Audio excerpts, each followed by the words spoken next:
Hope you can hear us okay and they can see the slides, right? Okay, so we're talking today about KYNETIC. And KYNETIC is the Kentucky Network for Innovation and Commercialization. And we were lucky to get this grant, it's a REACH grant, and it gives basically pilot funding to any academic, faculty, student, or staff in the whole state of Kentucky, basically, is eligible to apply for this funding. So it's a really unusual mechanism. It's only the second time that it's been offered by the NIH, and it's not your traditional grant mechanism. It's nothing like I've ever seen before from the NIH, and so that's why we are having these informational meetings so that we can explain to you what this is about and what it's like. So I'm the contact PI on the KYNETIC grant, and then Paula Bates at the University of Louisville is a multiple PI on this project. So the idea here is that NIH, so this is data from the California system from years 1990 to 2005, so across 15 years. And what you can see over here on the right is that only a small percentage of the patents that were generated came from the corporate sector. Mostly they come from federal and other sponsors. So the NIH is basically realizing that they're trying to get innovations and discovery, but there's a gap in getting from those innovations to commercialization of the discoveries to then help people. So I think that those of us who've been trying to do this for a long time really knew there was a gap. And it's really rewarding to see that NIH is now recognizing this and putting money into helping academic investigators who are the innovators in the United States to help them to get from point A when they discover something to the end game when it gets to the market and actually helps people. So they're putting money into this now, and this is only the second offering, so they're really wanting to see a positive outcome from this so that they can continue this going forward. So the point is then to spin out companies or just at least, develop the patents that are generated through our discoveries and educate the innovators on how to make that transition to market. So it's education as well as help from the people we have up here in the front to help you to make your transition from your discovery all the way to the market and help you get there. And so the innovation, the first kind of idea of this was the NCAI, the NIH Centers of Accelerated Innovation, but more recently we have these research evaluation and commercialization hubs with the REACH grant. So that's what we're just calling it for short, because it's kind of a mouthful. So REACH grants, and ours is the Kentucky REACH grant, or KYNETIC. And so what we're doing is bringing the promising technologies through public-private partnerships to actually getting new companies and licenses and marketing to really the end game is helping people who need the innovations that we're discovering for human health. And so the NIH has put aside $39 billion for small business development. And that's really a lot of money. And so what the NIH program people did was they talked the NIH basically into using $1.1 billion for projects like this, the NCAI and the REACH, and for SBIRs and SBIRs. So they're trying to move money towards not only just discovery, but this transition to the market. And so these are some examples of things that have made it to the market. And the one I liked the best was the Sonicare toothbrush. How many people have a Sonicare? Yeah, quite a few. So that was through this program, that discovery. Also, I think the Icy Pot, right, was also through that. You see, what's that guy's name? Oh, Shaquille O'Neal on commercials about icy hot. That was through this program. So, you know, some things are starting to get through and onto the market. So this is working, and it's early days. So NCAI and REACH outcomes, this is what's happened so far. It hasn't really been that long, so it's pretty good outcome so far.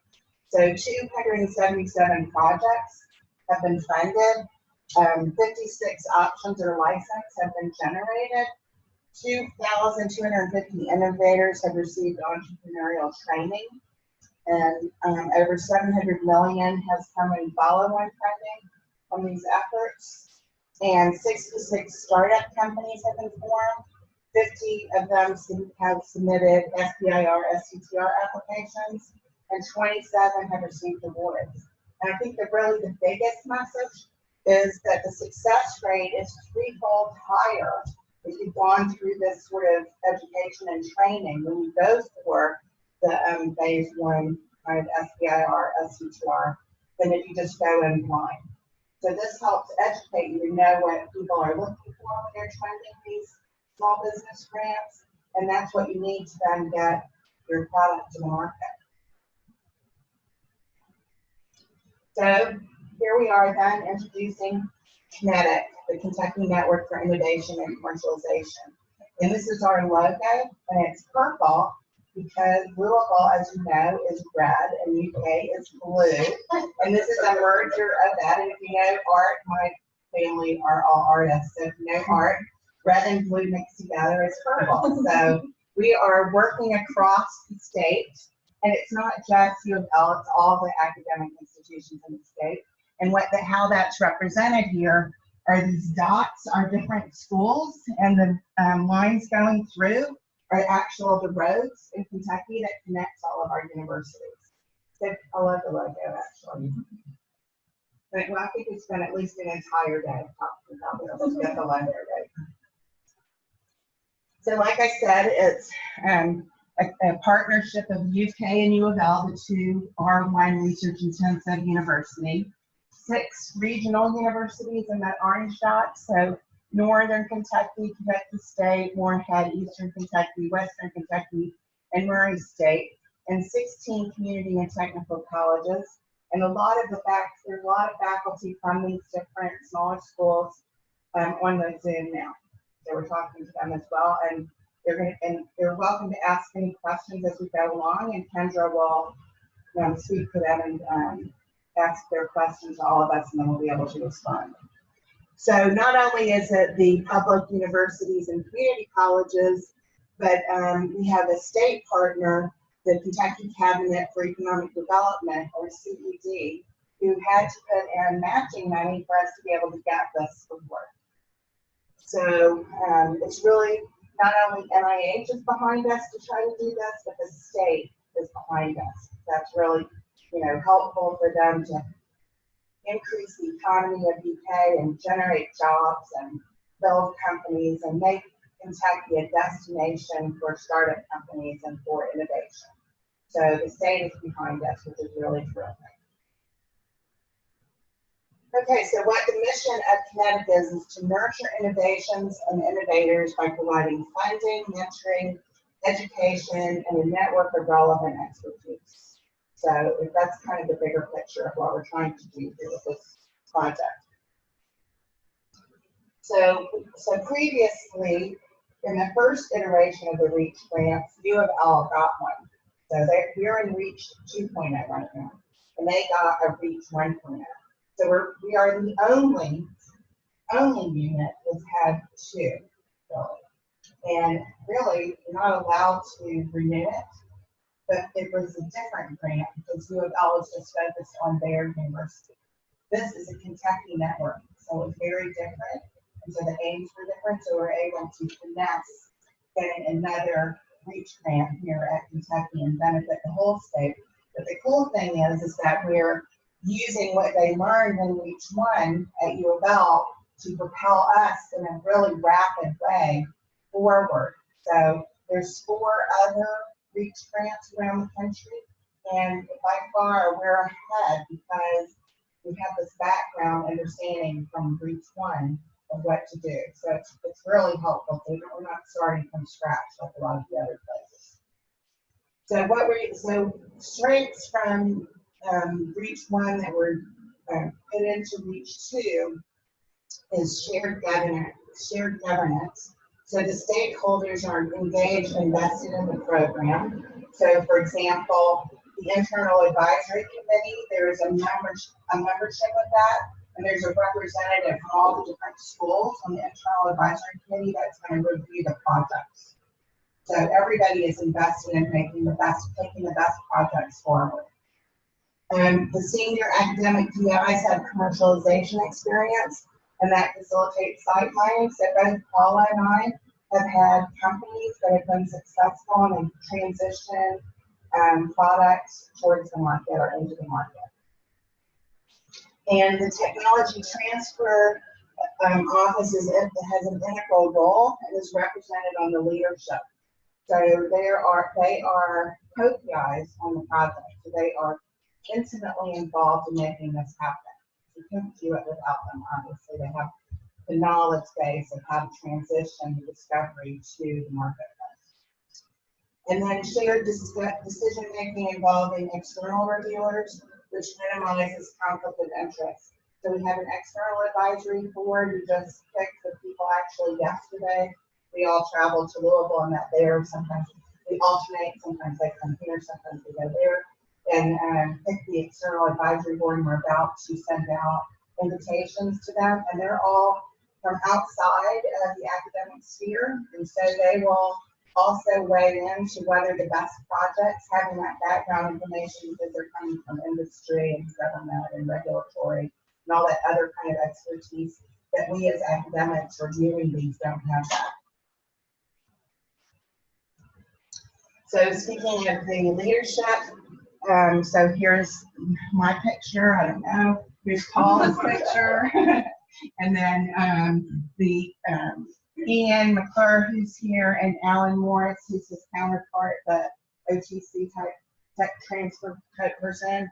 And then we have April Turley, who is reaching out to all the schools that are not R1 in our state. And then Brian Mefford, who is the state representative. And that's the leadership team. And then just below the leadership team, we have the project managers. And right here we have Kendra, who's new to this stuff. And she's hoping to connect with all of you that are interested in this and help you generate the best applications possible. And so that's the leadership team and the project managers. And then, as I said, we have the external review board that's pharma, medical devices, eHealth, VC, angel investors, foundations are all outside of our academic realm. And we have the internal advisory committee that's represented by all the different universities in Kentucky as well as the state is on the internal advisory board. But it's not only that, the NIH also reviews the projects. And I'm going to show you the flow of that in a few minutes. So the NIH has their own review team, and they're members of the FDA and the Patent Office and the Medicaid and Medicare Center, and all these different people who have skin in the game, and also all the institutes, the NIH institutes are involved in this, and they all come together and review the projects that we forward to them that get through the internal advisory and the external advisory boards. Then it goes to NIH and they review it and give their comments. So this is heavily vetted, really. So we want the best things to come forward so that we can have the best outcomes so that the NIH will be able to continue doing this as we go forward. Ma'am, what is best? So we're going to get to that. Okay. Okay, so as I said, this is not a traditional grant program. It's really different. So it's a proof of concept stage innovations that need support to prepare for SBIR awards or partnerships with private industry.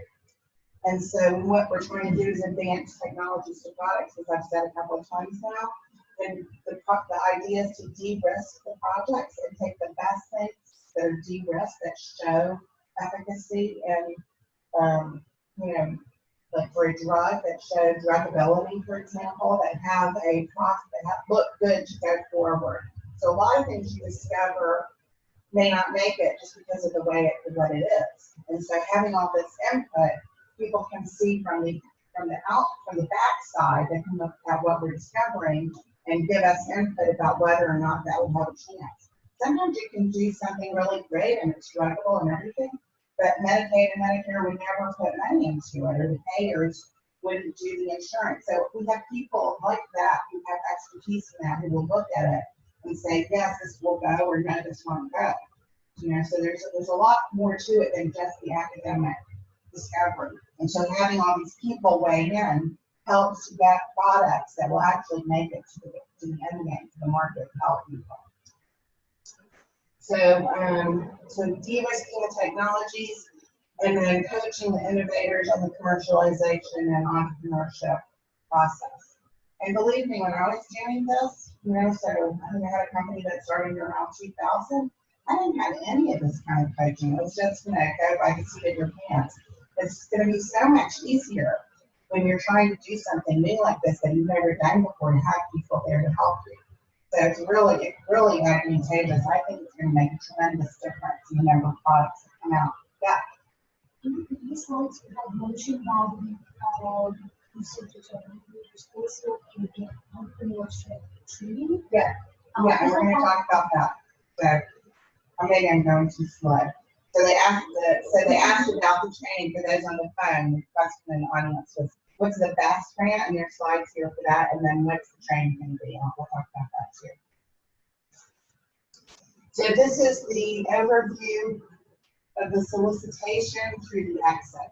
So what we have here is the kind of the timeline of what's happening. So we're really at the beginning. So we released the call for proposals in early January, and the pre-proposals are due in middle February. So that's where we are. We're really at the beginning. We only had this grant since September. And then the pre-proposal review panel will be in early March. And then you'll know right away, soon after we meet in early March, whether your grant is going to be invited, whether your proposal is going to be invited for a full proposal or not. Okay? And if it's not, it doesn't mean that that's the end, because there's many opportunities to improve your proposal and try again. So you shouldn't get dissuaded if you don't make it the first time. Then the full applications will be due in the middle of April, and then the review panel will review them in May, and then it gets submitted to the NIH right after that in middle May. And then we receive feedback from the NIH in June. They take a month, and then the project starts in July. So it's a very rapid turnaround of review, especially considering it's a tiered review system. So there's 3 different levels of review, and all that happens from the time the proposal is submitted.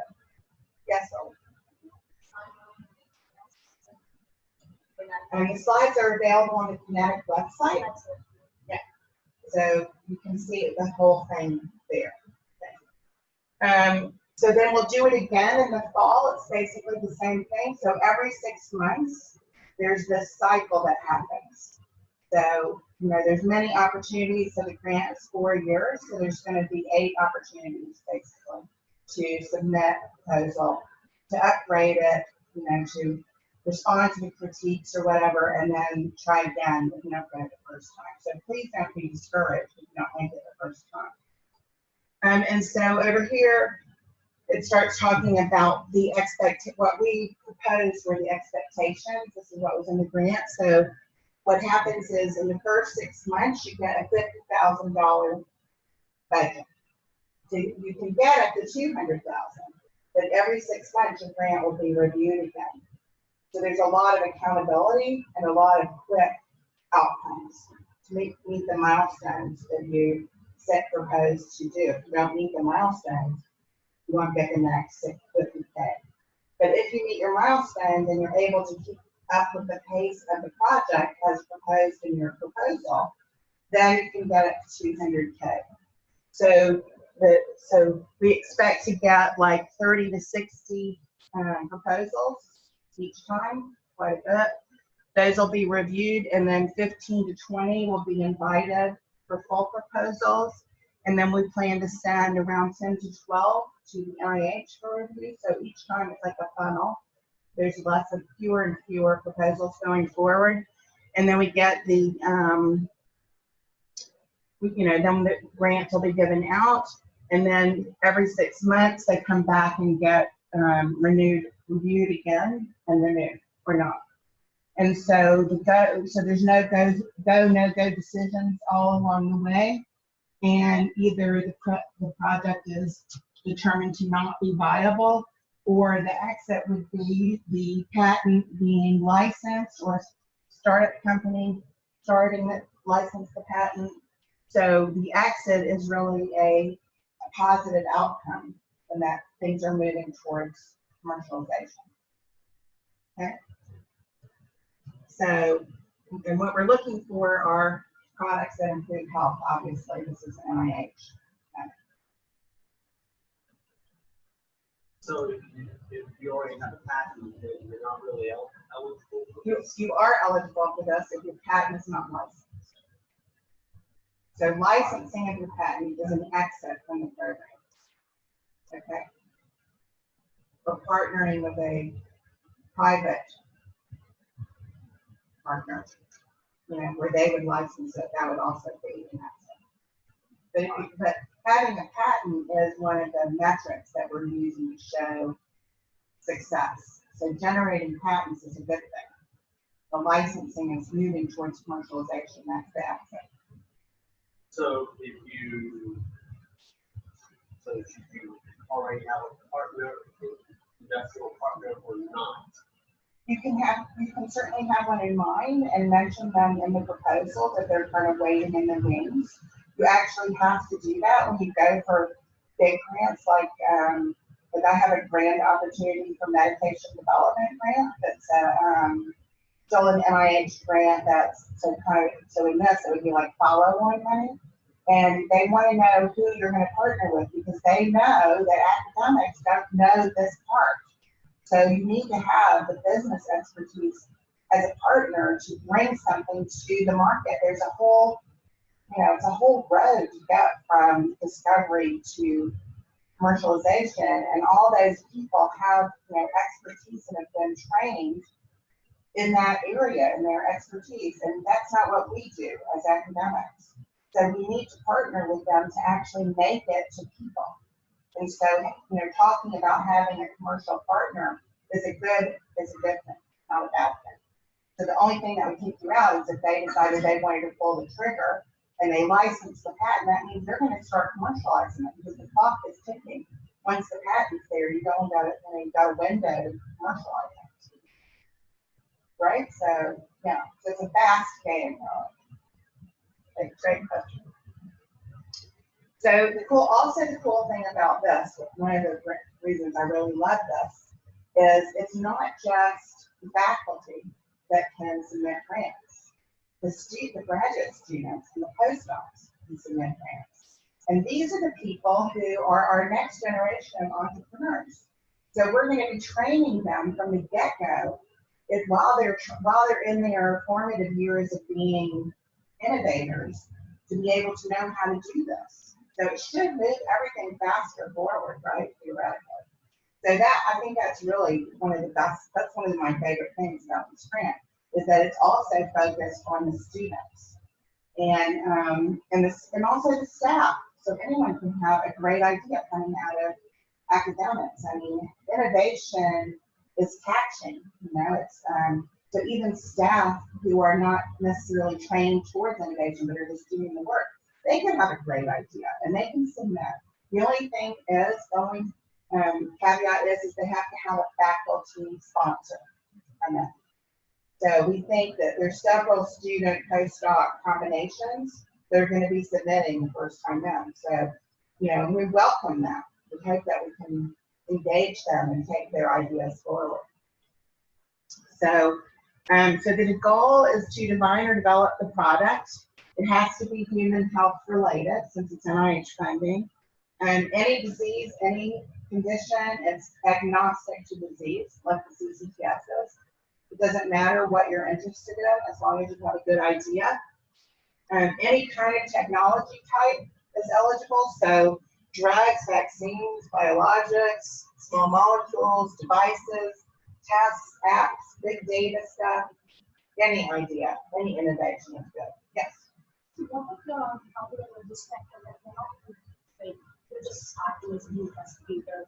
It would be great if the person who has a lot of experience, but they have different things from the investigators. It's all about the product. It doesn't matter about what level you're in.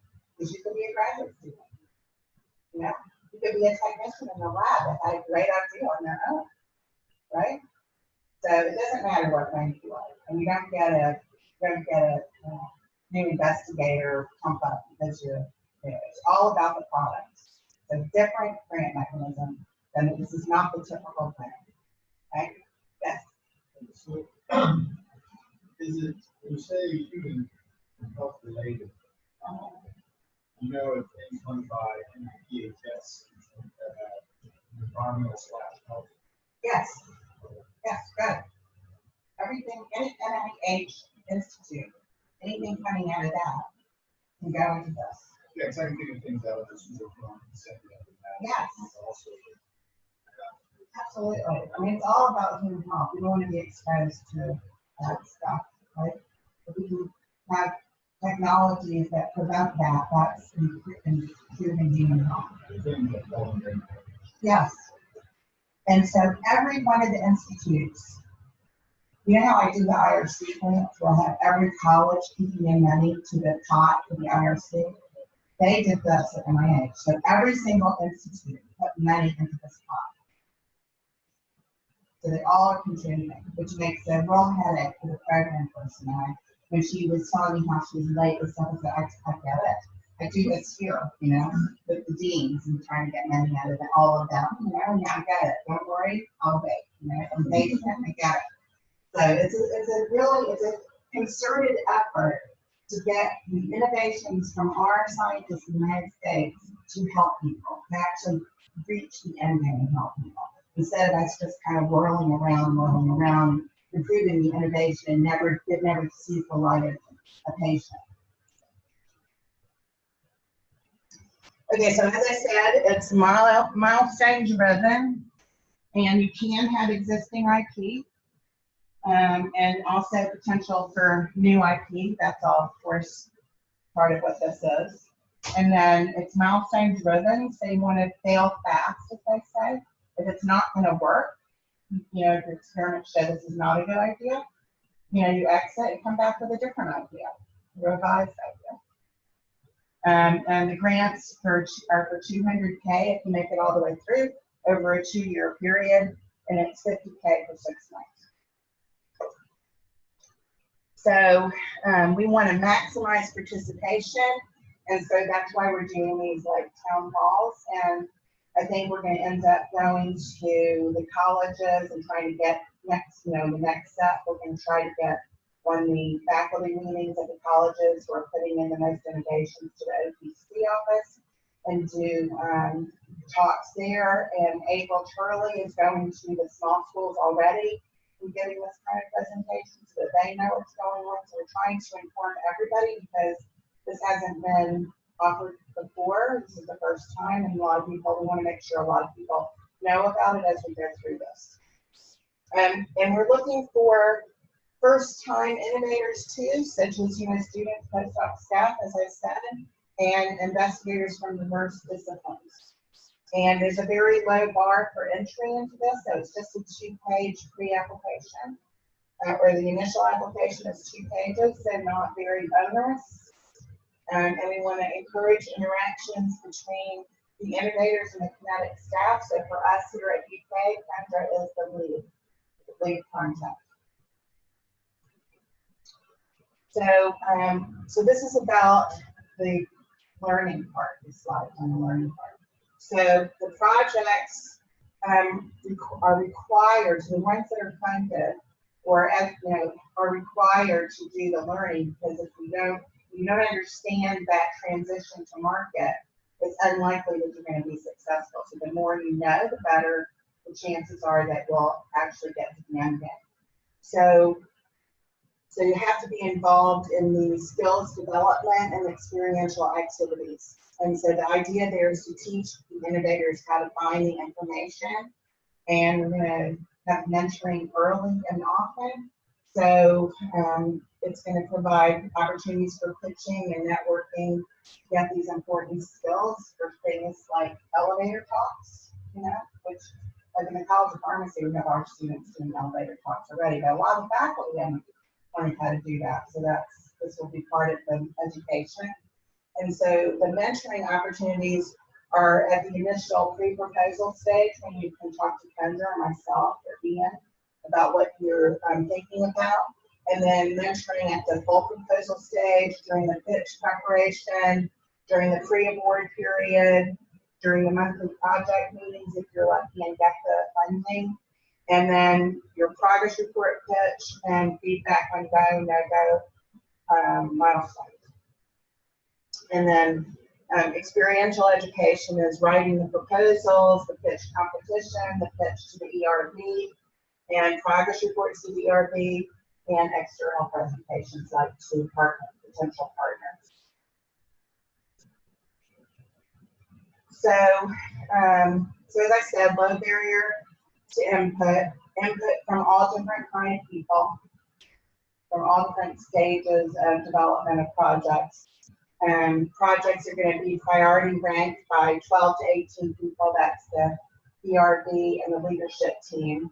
And then all the reviewers are going to review all the proposals. So a lot of work on our side too, but hopefully positive outcomes.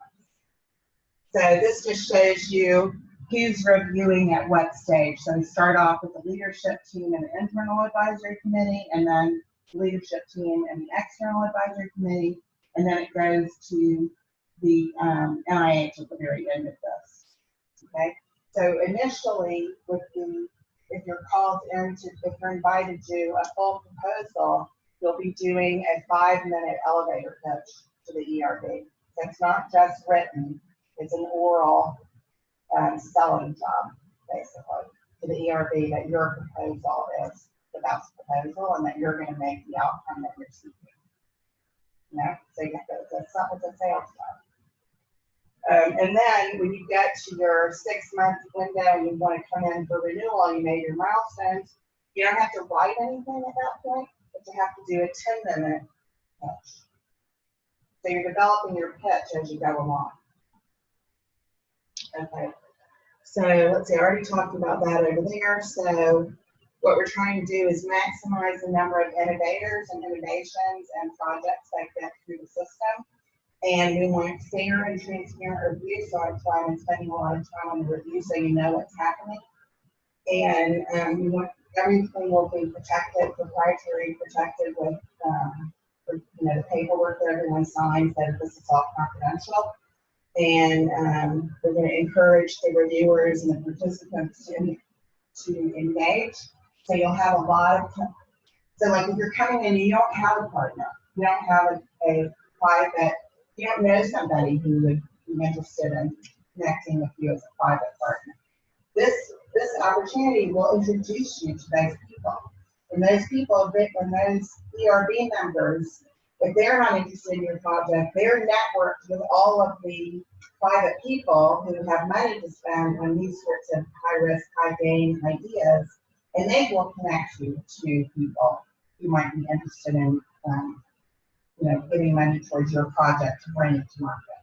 So it's a very networked system, this. Just like, when you go to meetings and you know so many people from being in the business for a long time, in your field, you know so many of those people, it's the same for those entrepreneur VC, the venture capitalists, and the angels. They all know each other.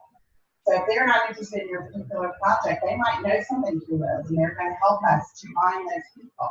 So you don't have to worry if you don't have a private partner in mind. But if you do, that's great, because that work has already been done. You follow me? Okay. And then, so that's what this is, maximizing the academia and industry connection. Okay, so this is how it goes then. The RFA is released. The pre-proposals are coming up. They're due. They're going to be reviewed by the by the IAC and the leadership. And then the full proposals are invited, and then they're reviewed by the leadership and the ERB, the external review. And then the full proposals are due and they're ranked. And then they go to the NIH for their input. And so like they have a huge team that's reviewing them. So it's the federal agencies, the IP people, the regulatory people, and the reimbursement people, which is really a different perspective than what we ever think about typically. And then it comes back to the final funding decision from the ERB and the leadership. And then funding begins, and then you're on your way, and you have to go fast because in 6 months you have to report. And there's no cost extension like there are with the IRC. If you don't make your milestone, you're exited. I'm very generous with the IRC, but in-house giving extensions. But this will not be like that because this is really federal money, and there's the rules is what we proposed in the grant. That's what we're following, those are the rules. So this is really complicated looking, but let me just walk you through it real quickly. So the first cycle is up at the top in blue. So say we fund 6 grants at 50K each. Then the 6 months comes by, and only 1, 3, 4, and 6 from the first set met the milestones. They turned orange, and they get the next 50K. So that means now 7, 8, and 9, we get 3 new proposals to add in. And then from there, the next time, only 3 and 4 and 9 made it to the 150,000.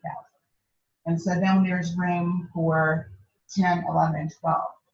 So by the end, we should be able to have reviewed and funded about 25 different proposals. Okay? Unless they're all successful meeting their milestones. If they're all successful, then we only do 6, right? It was probably not likely.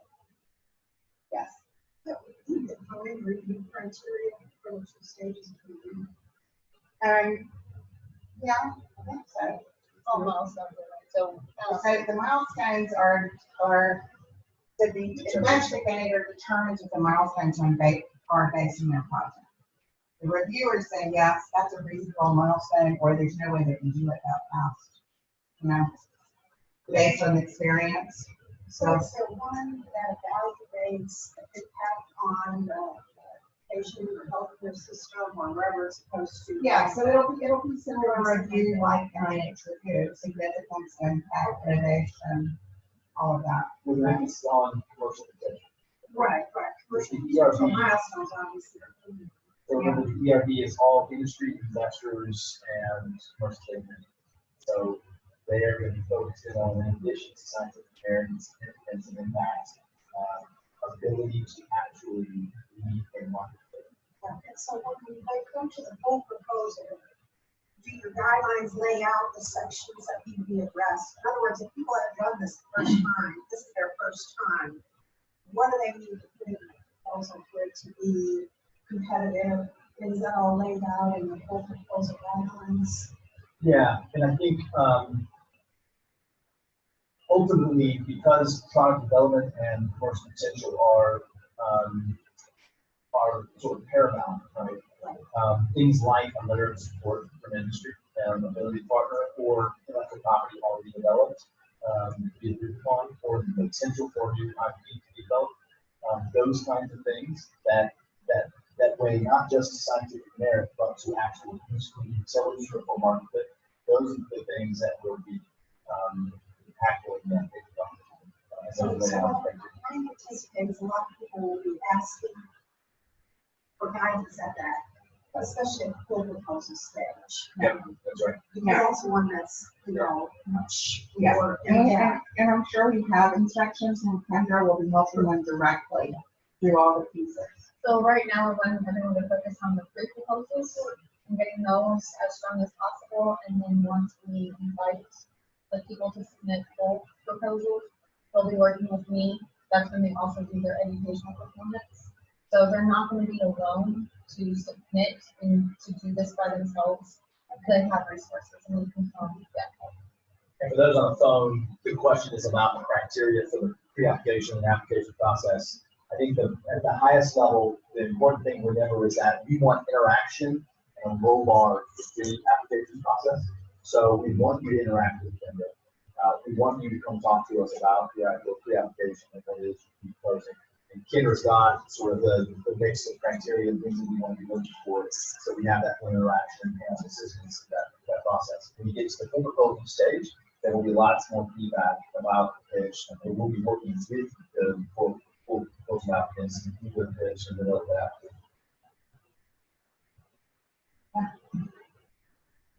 How broad will the expertise be in the review process? This is NIH. Most of the NIH review panels are human health disease focused. You throw at them, I'm correcting for natural improvement correction in standardized approach tracing experiments using a data analysis pipeline that includes characterization of first scan and Fourier transform mass spectra. Sorry, I can go and then I can get more technical. So it's like anything, you have to write a proposal so any scientist can understand it. You have to sell, you're gonna have to sell it to people who are not scientists. So you can't get in the weeds, especially in the pre-proposal. It has to be, what's the big idea? What's the innovation? And is that commercializable? Okay. And why is it exciting? It's not about how a Fourier transform works. So to your question though about the breadth of the expertise on the ERP, for example, and the question, just for those on the phone, the question is about what's the breadth of expertise in the process, because some of these get fairly technical, and probably how certain are we going to have people that might know those things. I can tell you that the ERP, we had a meeting yesterday, the leadership meeting to build our ERP, and the background of the ERP will be very, we'll have clinicians, we will have commercialization experts, we'll have people in very different tech verticals, from health IT systems to very different disease and targets. The reason why I ask is for that the milestones, because how do you convince someone this is doable and 6 month to a year period in a convincing manner? I mean, you either over promise in order to try to get 6 months and then get killed because guess what? You've over promised. Yeah, so you have to be really careful now. Yeah, and then if you under promise, it becomes a really hard thing to advise and then convince. But you have the same thing in NIH regular grants. So if you are, if you're over ambitious, you get that comment. If there's not enough stuff to do for the amount of time that you're asking for money, you get that comment. So that's nothing new. Except that you can always find a couple of NIH review panels that are appropriate. Well, I usually hear from people who didn't get a good score that obviously the people that read it didn't understand my science. So I think that happens everywhere. It's on the writer to make it understandable. I think so. I think the key difference here, and this is again the question is about the difference in process. How can we ensure? How can we best know that we're convincing them that we can get milestones accomplished? The key difference is that, again, first slide, this is not a traditional grant program. You're not alone in writing what those milestones are. Those milestones are actually being developed with the feedback from the team, from the ERP, and we will agree on those milestones and make sure that they are milestones that can and should be accomplished in 6 months for product development. It's going to be a learning experience, but it's going to be the same kind of complaints, I guess you would say, that you see in your regular grants. I think that's the kind of complaint here. Well, obviously the wrong reviewer read this, but I don't think that's the right approach in either regular grants or this kind of mechanism. I think the owner is on the investigator to write it so that it's understandable to any side.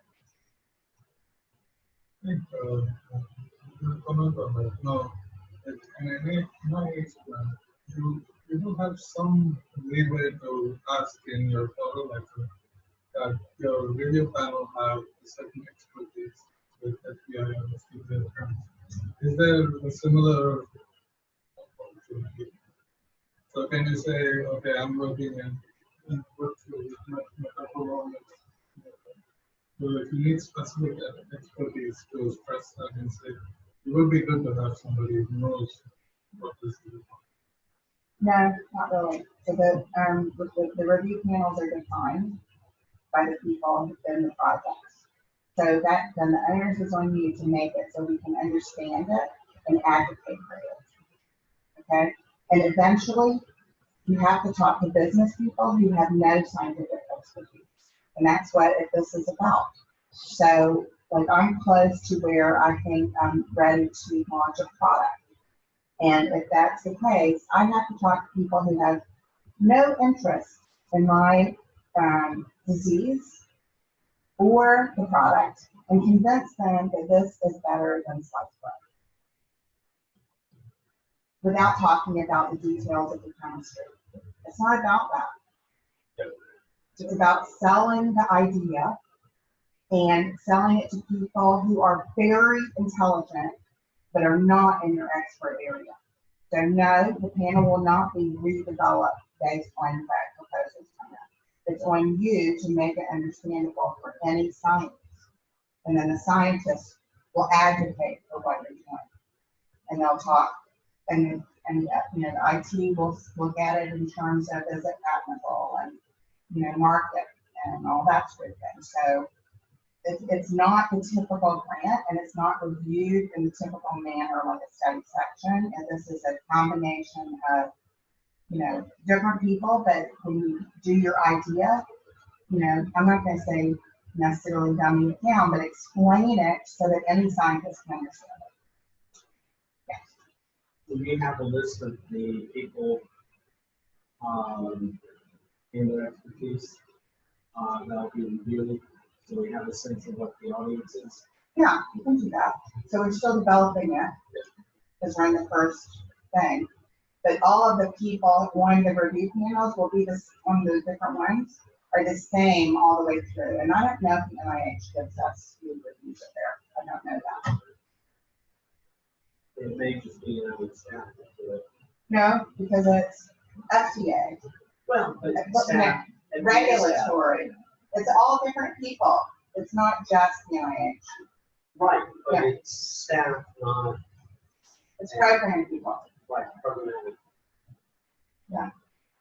I think one of the big lessons that I'm taking out of this is for piece of a learning curve. With any new grant mechanism, you gotta go through it the first time. And if you don't succeed, be willing to go back in and be willing to learn what this process Exactly. takes. I see that a lot. Yeah. I think that's, And the even if beauty you of get this is in 6 months, you got another shot. right, and even if you get it the first time, I think everybody should be open to that. and even if you get it the first time, you still have to kind of go back. So it's more like it's kind of more like a view mechanism. So like the grant that I have to report quarterly as to what my results are. So if I don't have results over a quarter, I'm hearing from them, right? So it's a fast fail sort of a mechanism. So you have to produce. You can't. So like with the IRCs, I get people who don't even get started in the 6 months for some problem or another. Then you're out. You're exited. So you have to meet your milestones. I think your milestones are important. So talking about this in milestone, let's say in my experiments, we write all the patients, which let's say at the average, every 6 months I will get 10. But so happened this 6 months I just get 5. So is there any flexibility on that meet the milestone? So we haven't done this. So I think that there will be some. If you have some, if you're working towards it and you're close, I think there will be some. But I'm just one voice on this big group. So that's a group decision. And it probably depends on what you can show, right? Like any progress report. So for example, my grant, I only got money 1 year at a time. So every year they redecide whether I get the next year money. It's a very different way of thinking about a grant. It's not 5 years of money and you can pull around for the first 2 years and then you have to rush at the end. This is as you go, you have to have productivity. So There's a lot of accountability. So what the money is spent on these pages? Yeah, everything that you would normally do in an NIH grant. Anything that would normally be in an NIH budget would be in his okay in this budget. No indirect costs. No indirect costs. But yeah, I mean, you want to put the money into the project for sure. Right, and maybe technical salary. I think if you're a full-time faculty at UK, we benefit because you don't have to pay your full-time effort. You can, but that will use up a lot of money. It's not that much money to pay. You have to be careful with the budget, but Kendra will help you with the budget. Yes. This is really perfect. And I like this chart, but I'm a little confused. So, let's say two people fail, and then is it people that are sitting because of that? So the blue sets at the beginning were all funded with 50K. And then they came up with their 6-month review, and number 2, 5, and 5 didn't make it to the next level. They didn't meet their milestone. Yeah. It could be anybody. Or is it you need to resubmit every 6 months and application? You resubmit and you do a 10-minute pitch, but you don't do a new written thing. You do a 10-minute pitch with your milestone. It's all oral at that point. But for the new people, They have to do a written thing. a new written thing every 6 months. No, it's only one written thing. So if you submit before and you don't get funded, then you resubmit your 2 pager and go through the entire process again to see if you get funded for the second. Now I get it. Yeah, so the new grants, they haven't been funded, so they will do the written thing. Once you're funded, when you go back to your next 50 days, you only do the oral thing. The continuation ones are like just the pictures. Yeah, the new ones, it's resubmitted. Right, and then when you go in for your second 50K, the pitch is longer to allow the time for the milestone. Right. Okay, so this is the skills development part. So this is what we haven't exactly decided exactly what we're doing, but what we think we're doing is a 6-week training course. So what that means is 1 hour each week. It's not 6 weeks of training. So 1 hour a week for 6 weeks where you get all this additional information, very condensed to learn how to do commercialization. And so it's coordinated with the timing of the application. And like Kendra said, it will start once the pre-proposals have been decided which ones are invited, then the course will start. And lucky for us, the REACH 1 grant that we had, they did this, and so we don't have to do it from scratch. So we're, modifying it some based on our needs, but it'll be something like what they had before. And so what it is innovators and entrepreneurs telling their stories and the bumps that they experienced and how they overcame that, and useful tips on how to do the applications and resources. And it's going to be coordinated with other programs like the Lean Launch Pad and the NIGMS Regional Tech Transfer Hub, and all these different things that we have available, including the boot camps. So we're going to, bring everything together in terms of learning to give you the best outcome in terms of the course. Yeah. So just to clarify, this is for people who got the grant. This is for the people who are invited from, they are required from the pre-proposal to the, they're required to do it, but anyone can take the class. And then, is that training happening all across the state, or? Yes. So there are multiple sessions running. So we haven't figured that out yet. We're working on that. It's the next thing after we figured out the RV. So as we're going, we're figuring it out. So we haven't decided if we're going to alternate places or if we're going to have it all on Zoom, or we don't know yet. So more information will come, but obviously we have to do it soon because we reach we're going to be reviewing these ones soon. So we're doing, the highest priority thing, and then we move to the next thing. So we're talking about it, but we haven't figured that out yet. And I would encourage anyone to attend the educational session, especially if you get funded, because that would give you advice and tips on how to make your application better. Right, so it's open to everyone, but the people who are invited to submit their full application is required. You have it completed before you submit.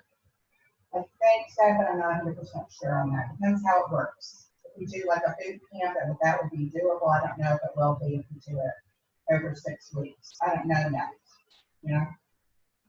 This is The timing works out so that the course would start, you would complete 6 weeks before the school goes in coach.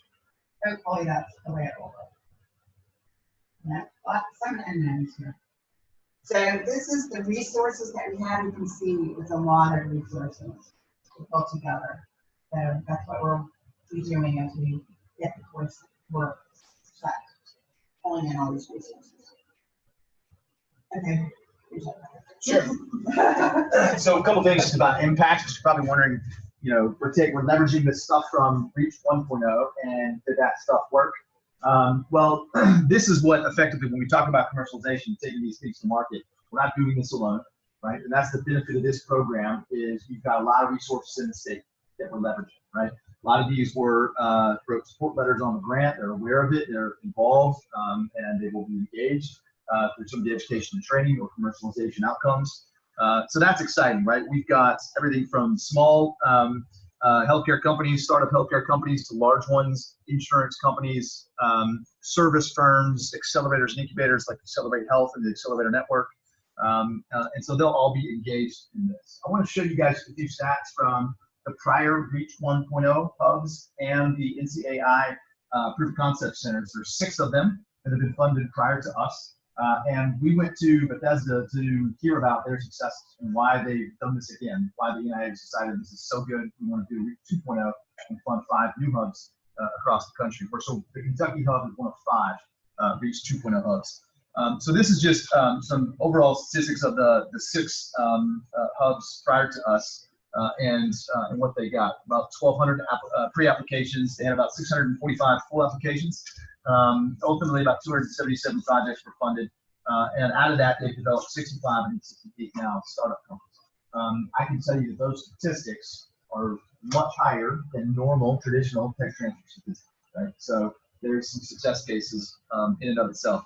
Just some a layout of the cross section of technologies. This is just a view of the technology types. It's pretty evenly distributed between therapeutic, diagnostic, health IT systems, small molecule, and even biological materials. So pretty evenly distributed there. Here's where you get to some of the concentrations. You see a 30% concentration in the cancer disease area, and then other, of course, the other large group. But outside of that, you see we've out of those 6 hubs, they had a pretty large spectrum of technology focused on tech verticals or disease areas. And that's good to see, and this matches up fairly closely with even our portfolio. And we'll make sure we've looked at this, and we'll make sure that we've got some expertise in a lot of these areas in industry and investment and commercialization on our DRP. So here's what I love to look at, right? This is the outcome they've had, those 6 other hubs. The biggest outcome, the best way to measure successful commercialization is follow-on funding. Right? You can count startups, you can count licenses, those are all great. The follow-on funding is perhaps the most critical indicator of value, because the market, the investment market, has said this is worthwhile to put private investment into. And so this is a look at how the follow-on funding flowed. So 2014 was around when they started the prior hubs. And you can see they've gotten all the way up to almost close to 500 million in 2018. That was a very large, one single very large deal that was done in 2018. But let's look at the growth of this. I want to show this is the comparison here against the benchmark traditional tech transfer follow-on funding stats. You see the growth here in 2014, 1 million follow-on funding to 172. This actually solves for taking that one giant $400 million deal out. You still see stats that are really, really impressive. 172 million in follow-on funding out of 65 startups is really, really good, right? So here's some highlights, and we learned about some of these when we were in Bethesda. I had actually already heard about some of these before we got there, so it was exciting to see that these came out of those proof of concept centers in REACH 1.0. Platelet biogenesis, they secured a large $56 million partnership with BARDA and a couple of industry partners. That's an exciting one to point to.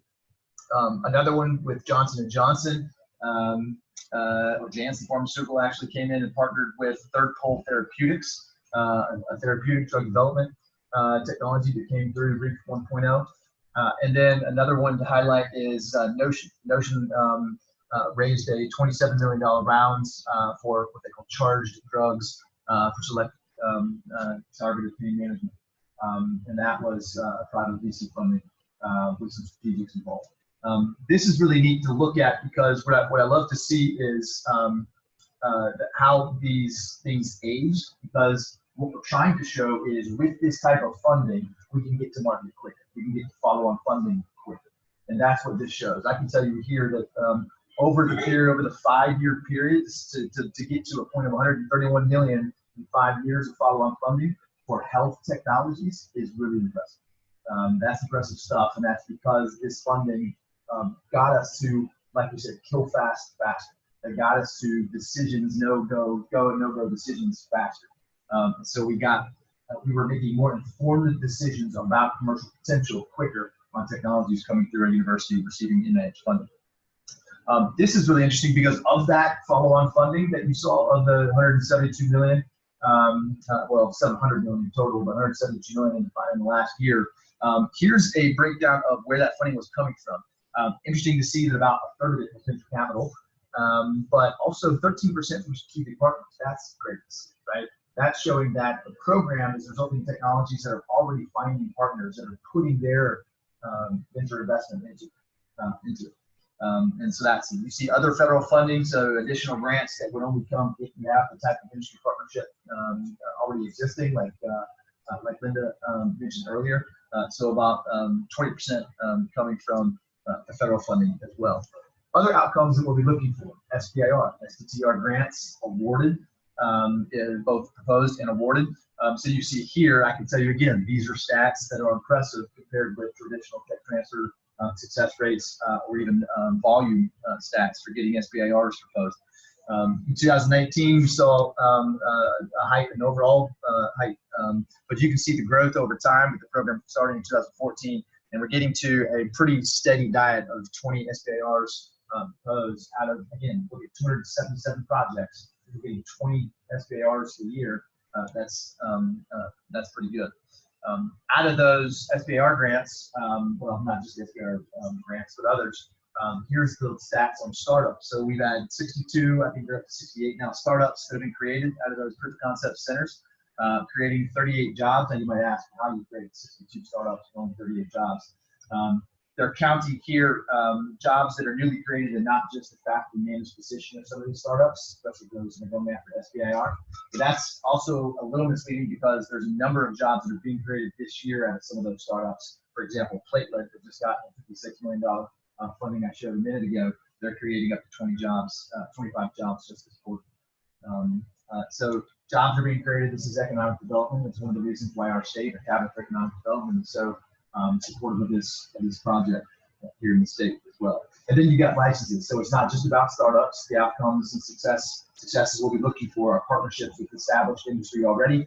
And then you can see here the number of licenses and options that have been executed on between 277 projects. Again, compared with the percentage of technologies that come through my office that get licensed, it's high. Again, so you can see the efficacy just of the program itself. So we have some questions, and now we've got some frequently asked questions to get to. We'll get one right there. I know you were on REACH 1.0, but do you have any cases of what happened?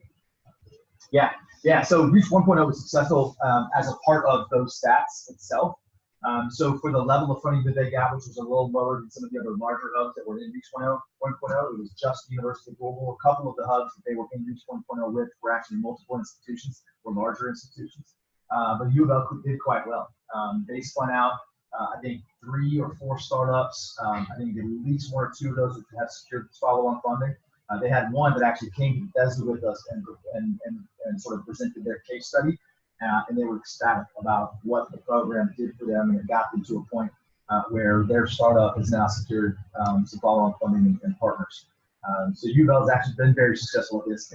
Frankly, it's one of the reasons why we think we were able to get this funding was bringing in and leveraging that experience, and we're looking forward to turning that into our training program and things that they proved to be successful. Yes. What are the key factors that are transfers to this mechanism to the companies? Yeah, so the question is, what are the key factors in this program that make tech transfer better or that improve tech transfer?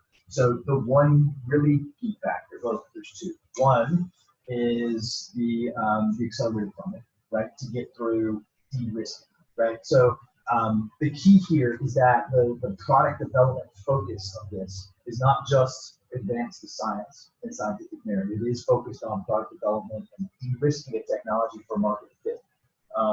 Funding to do that is scarce, and that's why tech transfer is so difficult, because oftentimes I'm chasing that money down, angel capital, seed capital, that kind of thing. And here it is, a big part of it that we can use to put on. The key element to that, though, is it's not just capital, it's what I would call smart capital, because it comes with training and education and mentors and that thing. And the intentional engagement with industry. Again, our tech transfer office is always doing anything we can to get in front of industry. And here I am with a program, and I've got an ERP that's captive to this program of 15 experts in industry that we can just show them the best things that we're coming up with and form organic partnerships and things like that. So I think that's going to be key. Can you talk a little bit more about free proposal? What you're looking for in the free proposal? Sure. So the question is, what are we looking for in the free proposal? So it's just a 2-page free proposal. For a low bar, because we want as many people to apply as possible with the interaction. The pre-proposal should do what Linda described in 2 pages to on a level that any scientist would understand the problem and the solution of what you're trying to get to, right? So you don't want to just describe advancing the science to the next step. What we're looking for is problem and solution and why this has some market fit. And I think Creating memory data and documents. Sure. Yeah, absolutely. Preliminary data helps. We had one question about a week ago about would a letter of support from an industry partner help? Absolutely. Right. Something like that can be a very strong indicator of value here, right? If there's an industry partner that writes a letter of support and says if they're able to do what they say they hope they can do with this funding, we will partner with it. That will take a license thereafter, or we'll help support partnership thereafter. That goes along with it. Did I see you wanted to abstract as well, separate, or was that part of the 2 pages? Yeah, I mean, abstract is kind of part of the 2 pages. Oh, okay. Yeah, so it's in a separate document, and it's more for our internal purposes. Yeah, so that's where you sell your technology, and you don't go into any kind of details. Like, tell a story. Pull out our heartstrings a little bit, what's the problem, what's the solution, stuff like that. And then the 2-pager also has specific questions that you can answer. Yep. So the question was about the form and the abstract, separate doc abstract. For those on the phone, any questions about the mechanics of the form itself? For here in the UK, please go to Kendra. And for anyone else on the phone at other universities around the state, contact April Turley. And her contact information is on our website, or actually we can give it to you as well. Any other questions? Okay. Well, we appreciate you coming. February 15th, keep that date in mind. Oh, there's more sides. Oh yeah, we have frequently asked questions. And then there's that, the pre-application. You want me to go over that? Yeah, let's do that. Let's go. Kim's going to go over the pre-application real quick, because I think these are mechanics that actually might solve some of those questions now. All right, so up here is just a pre-application. These 5 bullets are exactly what's on the pre-application. So describe your product and idea and how it addresses unmet needs. So this is where you avoid highly technical language. And if you need someone to read it over, send it to me early, send it to me often, and we will go through different iterations, and I'm going to help you sell your technology. The market and the competition. So this is there a market for it? What does that look like? What are your competitors? And then what's the competitive edge that you're bringing to the table? Is it eligible for IP protection? So again, you can have a patent, you can have IP, but it cannot be licensed to a company already. And then budget in broad terms. So what are you going to do with the first 50K? And then what are you going to do with the $2,000 or $200,000? So right now, this is just broad. And then with the full application, we'll go into more specific details. And then describe any kind of expertise or experience of the PI or the team. So especially if you're a postdoc or a student, I would explain the experience of your sponsor and anyone that's going to help you. That's going to help you kind of further this along. And then also, you know, any kind of letters of support with industry or anybody, go ahead and submit that too. So important questions to ask yourself. And then you can also bounce these off me and I can kind of help you with all this. What's the unmet clinical need? Will people buy it and use it? Who are my competitors and what edge do I bring? Is it subject to IP protection? Again, ask us early and ask us often. Will it be profitable and how will the funding aid in moving the project along? So what are you going to do with the money and how is this going to help you kind of take those next steps?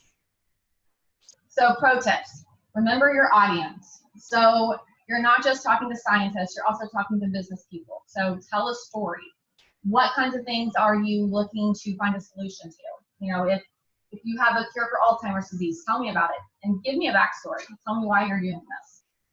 The internet is your friend, so use Google, use FDA.gov, use Google Patents, use clinicaltrials.gov. This is going to give you kind of the information around the market that you're looking to kind of penetrate. And then attend the training session. So not just the people that get invited for the full application. If you didn't get funded or if you're going to sit the cycle out, which I encourage you, still submit. Even if it's early, go ahead and submit, kind of get used to it. Start the conversation with me and then attend those training sessions because those are going to be very valuable in the future. And then reach out to OTC, reach out to me. I love talking to people. I love hearing about your ideas. I love meeting with you and kind of helping you develop your application. And that's it. So, any questions? Yes. Further guidance on what the budget expectations are as far as allowable expenses. So basically anything that you need to purchase to kind of further your project along, the only thing is you cannot have indirect costs. So if you need reagents, if you need, I don't know, materials, anything like that. IP development, IP processing. Yeah. But yeah, the question is for the budget, does it need to go towards the IP protection processes? No, it does not. IP protection is usually a cost borne by the university. It doesn't necessarily need to be part of it. As you know, yeah. I think so. If there's an outside consultant like that, that would be directly, specifically purchasable for that, it's something that not that many costs. That the outside.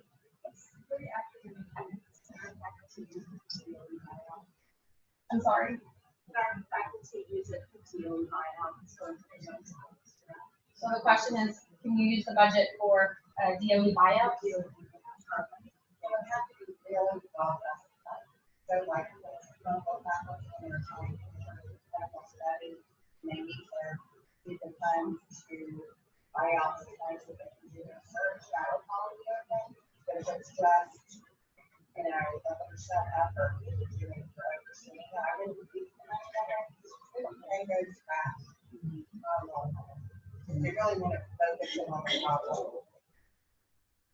Any other questions? Will it look bad if you say, I'm the PI, but I'm not putting any effort in any paid effort on the budget?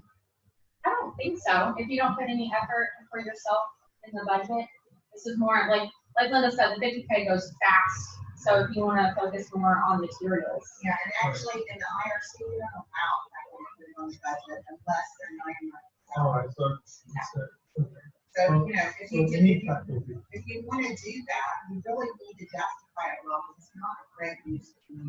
No, I don't want to do that. Yeah, so you should, I don't think you should do that, you should put the money on the project, not on yourself.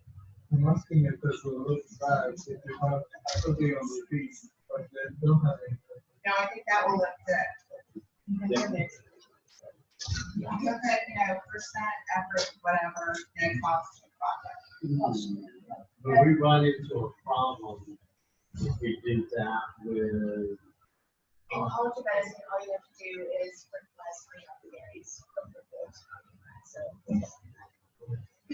Yeah, if you put any percent of your faculty salary, it will be so much for 50K that you won't be able to do. oh, no, it's not, it's like saying nothing. Yeah. It's saying nothing. Right, well, so for the IRC, Dr. Geddes is one of the review people, and she doesn't have an issue with that. So All committing, the ADRs are on the review.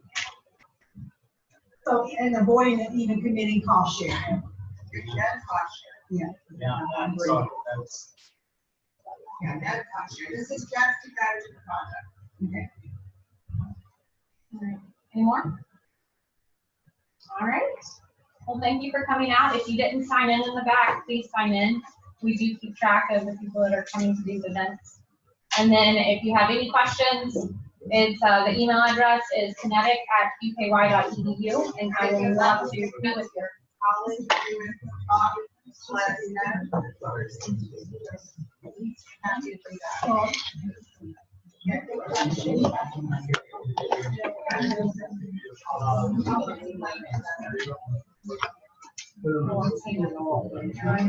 yes.